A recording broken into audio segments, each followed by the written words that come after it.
येथील जळोली चौक ते धाकटीवेस हा येथील मुख्य रस्ता असून या रस्त्याची दुरावस्था झाली असून या रस्त्यावरून ज्येष्ठ नागरिक, महिला, शालेय विद्यार्थी, शेतमालाची वाहतूक करणारे शेतकरी, व्यापारी, वाहनधारकांची या रस्त्यावरून नेहमीच वर्दळ असते.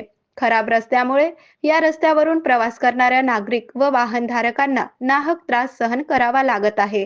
या रस्त्यावरूनच मोठ्या प्रमाणात आषाढी वारीसाठी येणारे लाखो वारकरी पालख्यांना रात्रीच्या वेळी अंधारातून यावे जावे लागत असल्या कारणाने येथे आधुनिक पद्धतीच्या पथदिव्यांची अतिशय गरज आहे.